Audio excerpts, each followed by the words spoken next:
요즘은 좀 다르겠습니다만은 예전에 제가 군에 있을 때 받았던 그 기합들이 있습니다. 아주 기상천외한 그런 기합들이 많이 있었는데 그 중에서도 기억에 남는 것을 하나 들라고 하면 매미라고 하는 기합이 있었습니다. 나무나 또는 담벼락에 매달려서 맴맴맴맴 하면서 매미 소리를 내는 그런 기합이었습니다. 발이 땅에 닿아서는 안 되고 또 맴맴맴 하는 그 매미 소리가 작아져서도 안 됩니다. 그러니까 소리가 작아지거나 발이 땅에 닿게 되면 조교들의 몽둥이는 엉덩이를 향해서 사정없이 날아옵니다. 사실은 이 기합을 받는 입장에서는 죽을 맛이지만 그런데 이 기합은 전체가 하기보다는 통상적으로는 그 훈련병들 가운데 몇 사람만 하게 되어 있습니다. 그러니까 나머지는 앉아서 쉬는 가운데 잘못한 사람들을 불러내서 나무 앞에 세워놓고 그 기합을 줍니다. 그 기합을 받는 사람은 죽을 맛인데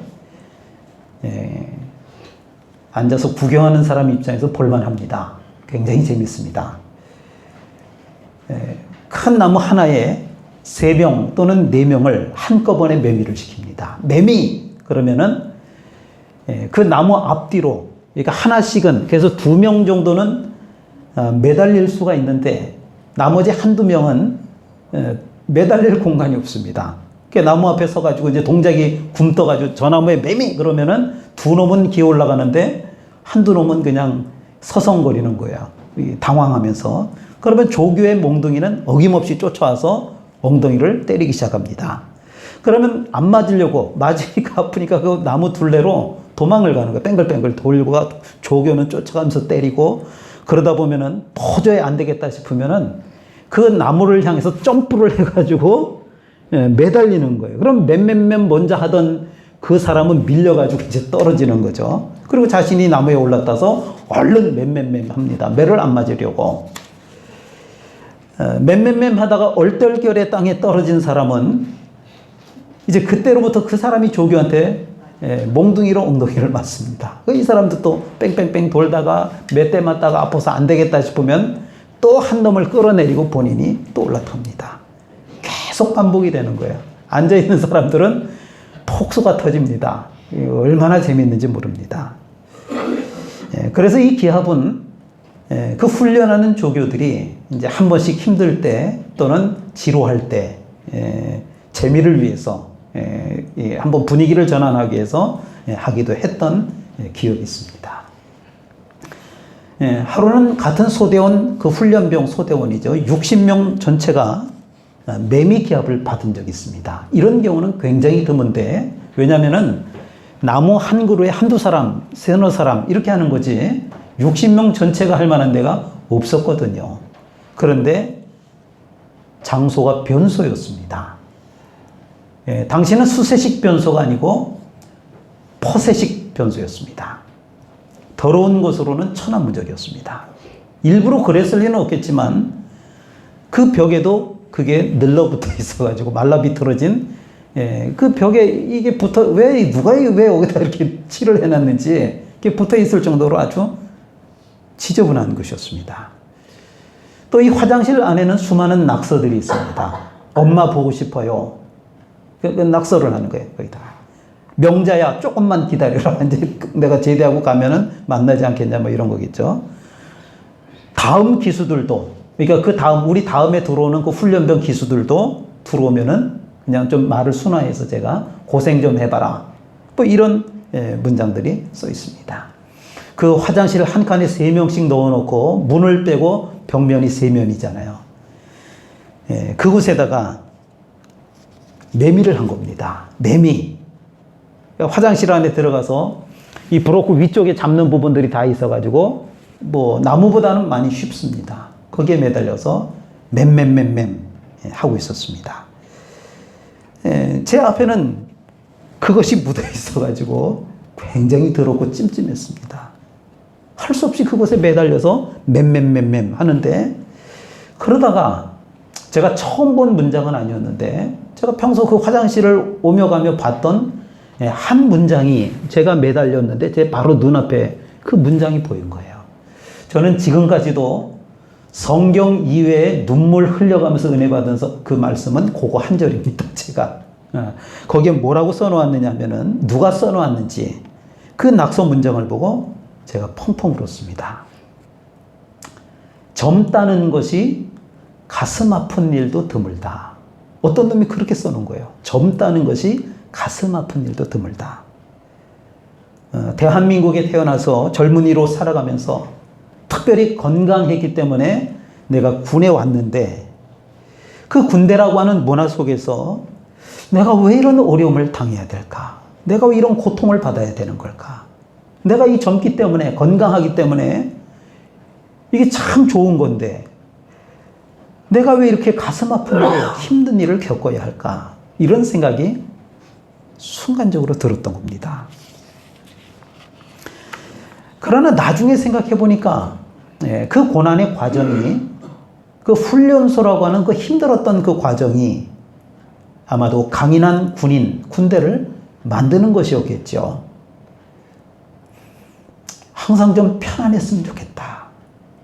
우리가 늘 이렇게 생각할 때가 많습니다. 우리 가정에는 좀 아무 일이 없었으면 좋겠다. 내가 하는 사업이 끝까지 순탄해 봤으면 좋겠다. 사실 그런 생각은 목사인 저도 합니다. 평생 목회를 하면서 나의 목회 현장이 좀 늘 편안했으면 좋겠다. 그러나 여러분, 우리 인생에게는 평안이 필요한 것처럼 사실은 고난도 필요하다라고 하는 거예요. 군인들에게 고난이 없다라고 하면, 훈련의 과정이 없다라고 하면 군인이 될 수가 없습니다. 훌륭한 군대가 될 수가 없는 것입니다. 따뜻한 태양은 반드시 필요합니다. 그렇다고 해서 비도 안 오고 밤도 없고 그냥 밤낮으로 이 태양빛이 비춘다라고 하면 어떻게 될까요? 이 땅은 사막이 되는 겁니다.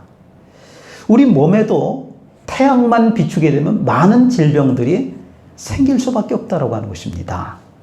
그렇기 때문에 태양이 없는 밤도 필요한 것이고, 또 추적추적 비가 내려서 구질구질하지만 비도 내려야 되는 것이고, 또 장마로 인해서 홍수가 나기도 하고 어려움을 겪기도 하지만 많은 비가 때로는 오기도 해야 한다라고 하는 것입니다.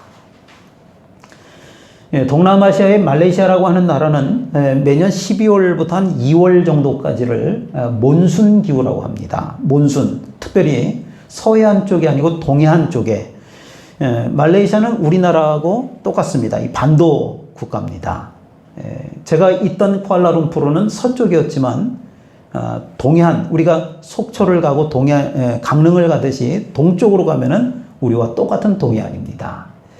그런데 그곳 동해안은 12월부터 2월 정도는 몬순 기후라고 하는 것이 오게 됩니다.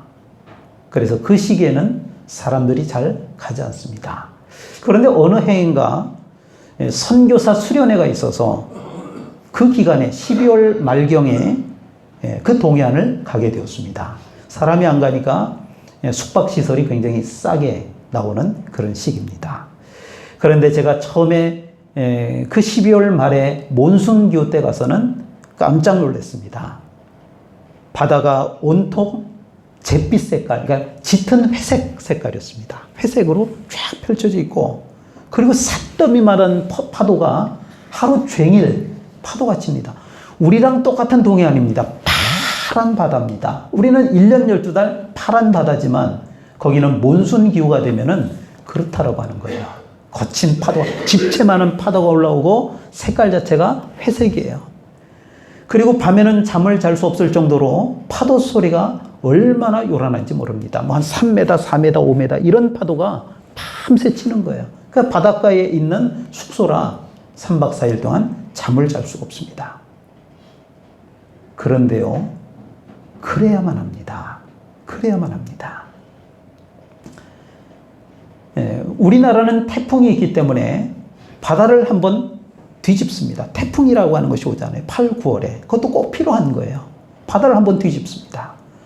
그러나 말레이시아라고 하는 지역은 태풍이 없습니다. 화산도 없습니다. 지진도 없습니다. 그냥 고요합니다. 그래서 그 바다가 그냥 가만히 있으면 그건 생태계가 파괴가 되는 겁니다.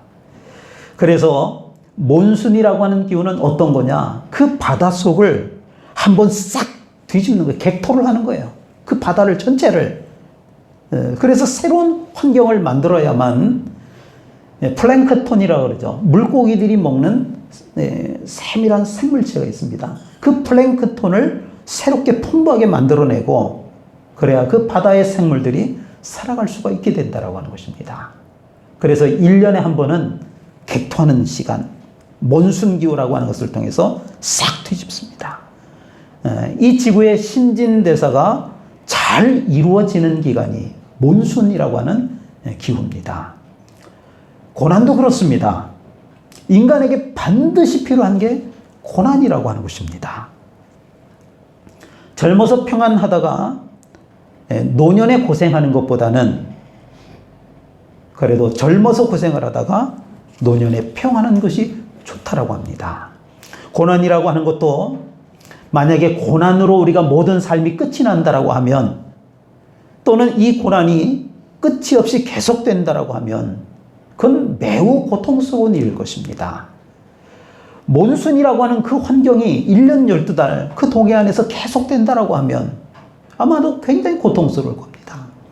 그러나 12월에서 2월이라고 하는 그 시기만 지나가기만 하면 다시 파란 바다가 되고 또 그 바다에서는 수많은 생물체들이 살아나와서 우리에게 풍부한 먹거리를 제공하는 것입니다. 고난의 끝에 위로가 있고 끝이 있다라고 하면 견딜 수 있다라고 하는 것입니다. 고난 뒤에 영광이 있다라고 하면 우리는 넉넉하게 견딜 수가 있다라고 하는 것입니다. 고난에 대해서 한 가지 더 생각해 보아야 합니다. 고난 당하는 것보다 더 중요한 것이 하나 있는데 그것은 바로 이 고난을 극복하는 것입니다. 그 고난을 견뎌내야만 끝이 있어서 위로가 있고 영광이 있다라고 하는 것입니다. 바울의 삶은 고난의 연속이었습니다. 고통의 연속이었습니다. 오늘 바울은 그러한 고난을 어떻게 보고 있고 그 해결책이 무엇인가를 우리에게 말씀해 주고 있는 것입니다. 먼저는 이 고난의 성격과 의미를 우리가 살펴보아야 합니다. 고난은 보편적입니다. 이 고난은 누구에게나 있을 수 있다라고 하는 말입니다. 종류와 정도의 차이는 있을지 모르겠지만 고난은 누구나가 다 당하는 것이라고 하는 겁니다. 이 세상에 고난 없이 살아가는 사람은 단 한 사람도 없습니다. 어떤 사람은 참 행복해 보여. 저 사람은 어려움이 없어. 천만에요. 그런 사람 없습니다. 권세를 가진 사람도 수많은 재물을 가진 사람도 그 누구도 예외 없이 그 나름대로의 고난과 고통이 있는 것입니다. 누구에게나 고통이 있는 것입니다. 그렇기 때문에 이 고난은 우리가 한 가지 생각해야 될 것이 보편적이라고 하는 거예요. 보편적. 누구에게나 있다라고 하는 거예요. 또 이 고난은 일시적입니다. 그리스도인에게 영원한 고난은 없습니다. 고난에는 목적이 있기 때문에 그렇습니다. 십자가의 고난 후에는 반드시 영광, 부활의 영광이 있는 것입니다. 그러므로 그리스도의 고난은 일시적인 것, 어떤 한 시점에 꼭 필요한 그때에 있는 것이 고난이지 그 고난이 처음부터 끝까지일 수는 없다라고 하는 것입니다. 여기서 중요한 것은 그 고난을 우리가 어떻게 이해를 하고 해석을 하느냐에 따라서 그 고난의 길이와 그 고통의 농도가 달라질 수 있다라고 하는 것입니다. 고난을 어떻게 대하느냐에 따라서 짧게 쉽게 끝날 수 있다라고 하는 것입니다. 그리고 이 고통이 순수한 고통이 될 수도 있고 또 즐거운 고통이 될 수도 있다라고 하는 것을 기억하시길 바랍니다. 그러므로 이 고난에는 반드시 의미가 있습니다. 고난이 의미하는 게 있습니다. 무의미한 고난이라고 하면 그건 참 불행한 일일 겁니다. 그러나 의미가 있기 때문에 그것을 깨닫는 사람에게는 얼마든지 유익함이 되는 줄로 믿습니다. 성도의 고난에는 의미가 없는 고난은 없고 가치가 없는 고난도 없다라고 했습니다. 그러면 구체적으로 우리에게 어떤 유익이 있는 것일까요? 고난이 오면, 고통스러운 일들을 당하면 우리에게 어떤 유익이 있을까요? 두 가지 정도로 볼 수 있습니다. 첫째는 도덕적으로 자기 생활을 반성하게 됩니다. 고난이 오면, 고통이 오게 되면 우리는 빨리 깨닫습니다. 아, 내가 잘못한 것이 있구나. 그것을 깨닫고 뉘우치게 되는 것입니다. 도덕적 측면입니다. 둘째는 영적 측면입니다. 정신 차리고 기도하게 된다라고 하는 것입니다. 이것이 복인 줄로 믿습니다. 어쩔 수가 없습니다. 등 따스고 배부르면요, 기도 잘 안 됩니다. 살기 편하고 좀 넉넉해지면 하나님을 의지하지 않습니다. 나를 의지하는 거예요. 내가 가지고 있는 그것을 의지할 수밖에 없는 거예요. 그러나 어떤 시련이나 고난을 당하게 되면 정신이 번쩍 들고, 아, 이래서는 안 되겠구나. 하나님께 매달려야 되겠구나. 하나님 앞에 나가야 되겠구나. 기도하게 되는 것입니다. 사실 문제가 없으면 기도할 필요성을 우리가 느낄까요? 느끼기 어렵습니다. 그냥 사는 거예요. 히브리서 12장 12절에 보니까 그러므로 피곤한 손, 연약한 무릎을 일으켜 세우고, 우리에게 고난이 오게 되면 무릎을 꿇을 수밖에 없는 것입니다. 고난 자체는 힘들고 고통스럽습니다. 그러나 그 고난이 불행한 것만은 아닙니다. 이 고난을 잘만 우리가 다룰 수 있다라고 하면, 이 고난을 잘 이해할 수만 있다라고 하면 매우 유익한 것입니다. 성 프란시스는 부잣집 아들이었습니다. 부잣집 태생이었습니다. 그런데 그가 그리스도를 영접한 후에 고난의 길에 일부러 들어섰습니다. 누리는 삶을 다 포기하고 고난의 길을 갔다라고 하는 겁니다.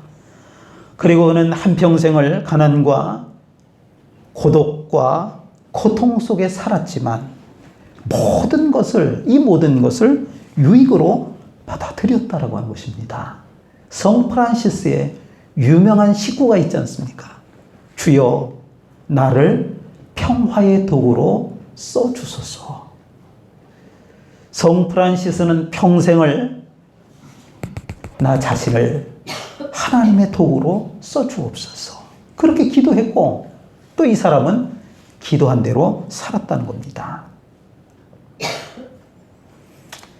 발칸반도, 발칸 산맥에 가면, 발칸이라고 하는 산맥에 가게 되면 그곳에서 피어나는 그 장미에서 추출한 향수가 있는데 세계적으로 굉장히 유명하고 비싼 향수입니다. 다시요. 발칸 산맥이라고 하는 곳에서 피어나는 장미에서 추출한 향수가 굉장히 좋다고 합니다. 그런데 이 향수를 제조하는 사람은 아무 때나 가서 그 장미를 따는 것이 아니고 한밤중에 장미를 딴다고 합니다. 그 시간이 대략 밤 12시에서 새벽 2시까지 2시간 정도만 그 장미를 딴다고 합니다. 이유가 있습니다. 한밤중에 밤 12시에서 새벽 2시 그 사이에 가장 향기로운 향을 발산하기 때문이라고 합니다. 태양이 비치는 한낮에는 그 향기의 약 40%가량이 감소가 된다고 합니다. 그래서 낮에 따는 장미는 그 기가 막힌 향을 낼 수가 없다는 거예요. 우리 인격과 신앙의 향기도 마찬가지입니다. 극한 고난의 밤, 절망과 아픔의 밤에 아주 진하게 발산되는 줄로 믿으시길 바랍니다. 고난은 우리를 성숙한 사람으로 만듭니다. 고난은 우리를 철들게 만듭니다. 고난은 우리에게 깨달음을 주는 것입니다. 그래서 이 고난이라고 하는 것이 유익한 것입니다.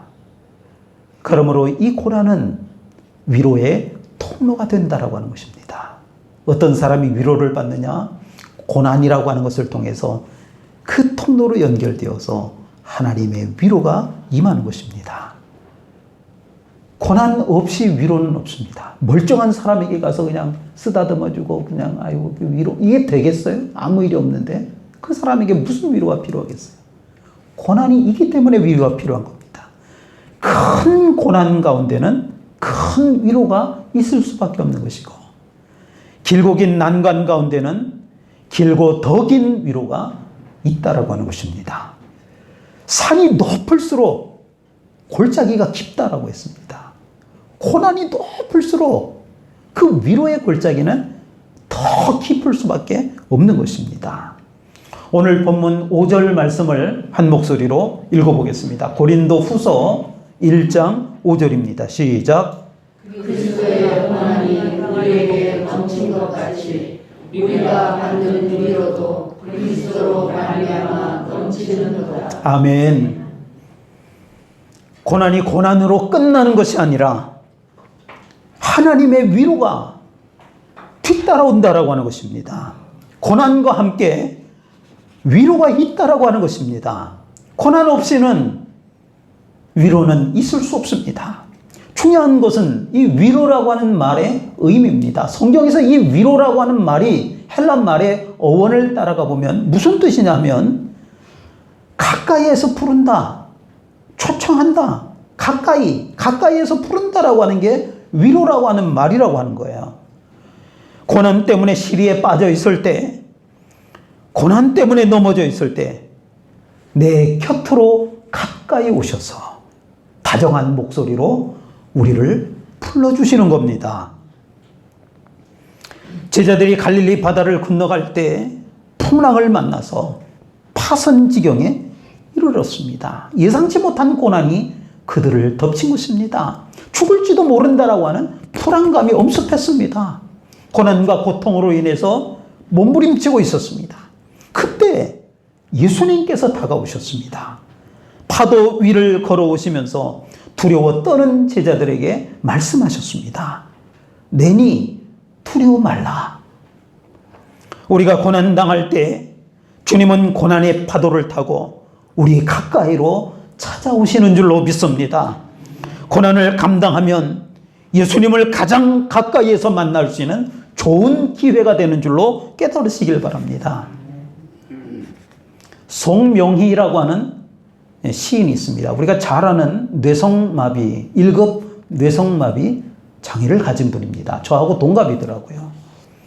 그녀의 시로 오래전에 작곡된 복음성가들이 굉장히 많았습니다. 그녀가 예수님을 만난 이후에 예수님께 쓴 편지글이 있습니다. 그 제목이 뭐냐면 고난의 선생님께 드리는 편지라고 하는 글이었습니다. 그녀가 고통을 안고 얼마나 몸부림을 쳤으면 예수님을 뭐라고 불렀느냐면 고난의 선생님이라고 불렀어요. 선생님은 뭐예요? 선생님, 먼저 경험한 사람이잖아요.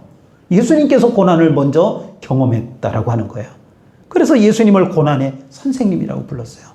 그 한 대목을 좀 소개해 보려고 합니다. 의심과 두려움이 있을 때는 두려워 말고 믿기만 하라. 슬프고 괴로울 때는 얘야 나는 너를 사랑한단다. 제가 도저히 용서받을 수 없는 잘못을 했을 땐 그래도 나는 너를 사랑한단다. 선생님은 그렇게 수없이 말씀하시며 그 부드러운 손으로 나를 안아주셨지요.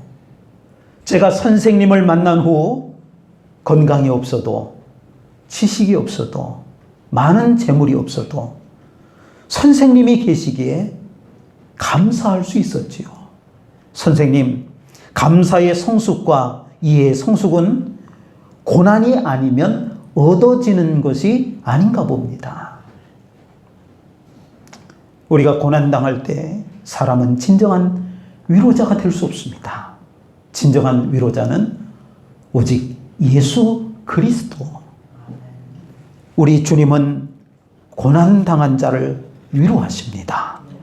가까이 곁에 오셔서 우리를 부르시고 위로해 주십니다.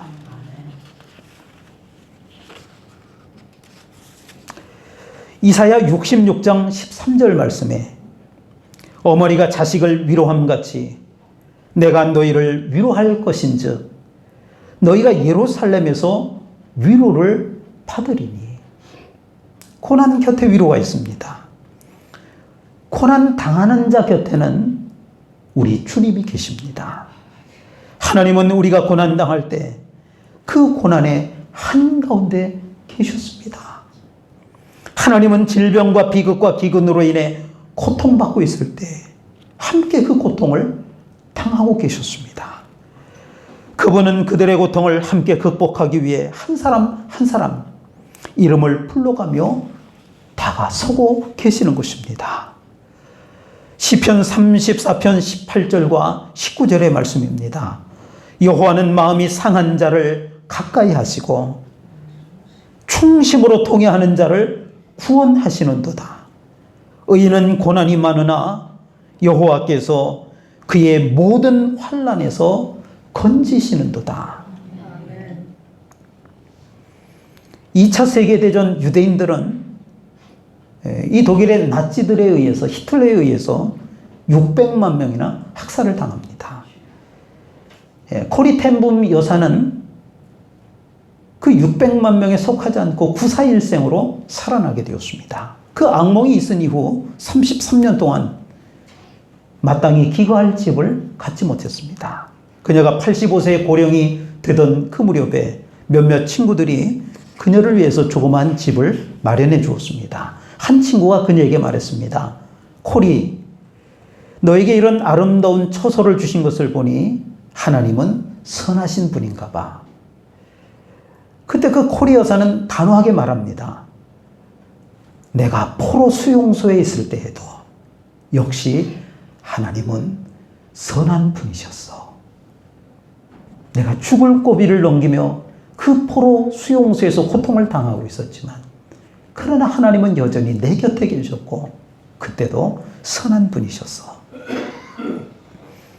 하나님은 고난 중에도 우리와 함께 하십니다. 그리고 우리에게 다가오시며 우리를 위로해 주십니다. 세계 3대 지휘자를 들라고 하면 제가 음악에 좀 관심이 있다 보니까 이런 쪽에 관심이 많습니다.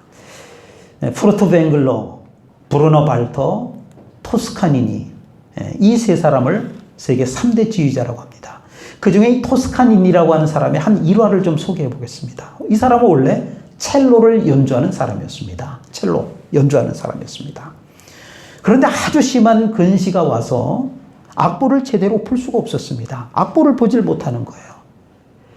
어느 날 그가 속해있던 오케스트라의 지휘자가 갑자기 병원에 입원하는 사태가 벌어졌습니다.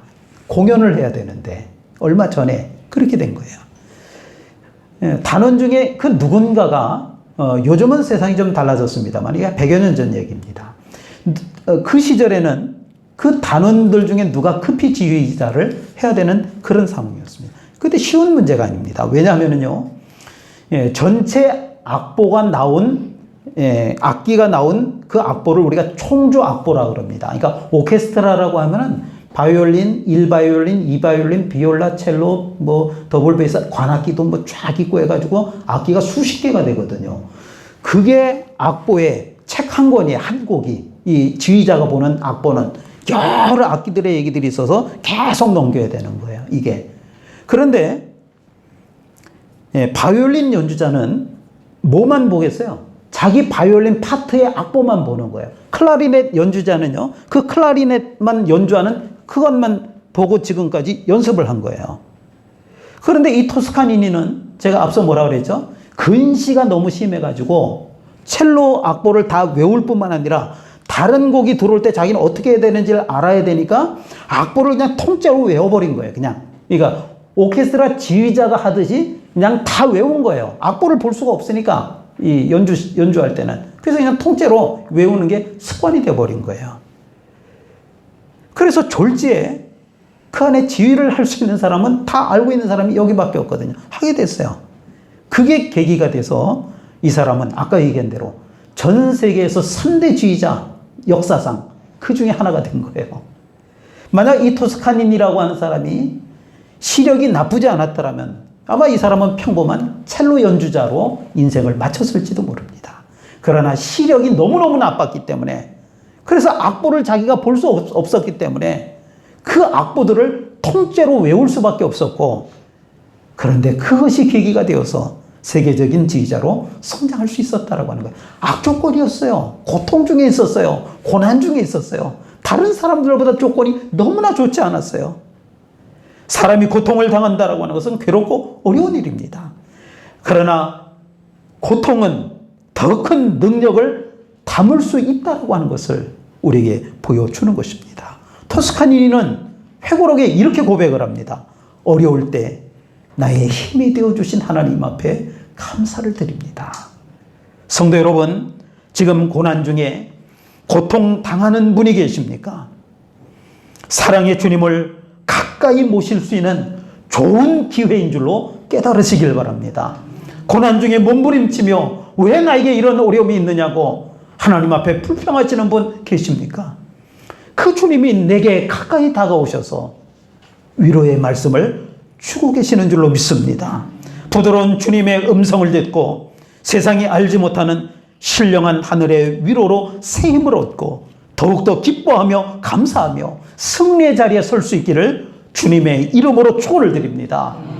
기도하겠습니다. 하나님 아버지, 때로는 우리의 연약함으로 인해 낙심할 때가 있습니다. 견디기 힘든 고난이 몰려올 때는 좌절하기도 합니다. 그러나 그 고난과 낙심 가운데 내 곁으로 다가오시는 그 주님을 봅니다. 그 주님이 나를 위로하시고 새 힘 주심을 바라봅니다. 그 주님을 찬양케 하시고 승리를 경험케 하여 주옵소서. 감사드리며 예수님의 이름으로 기도하옵나이다. 아멘.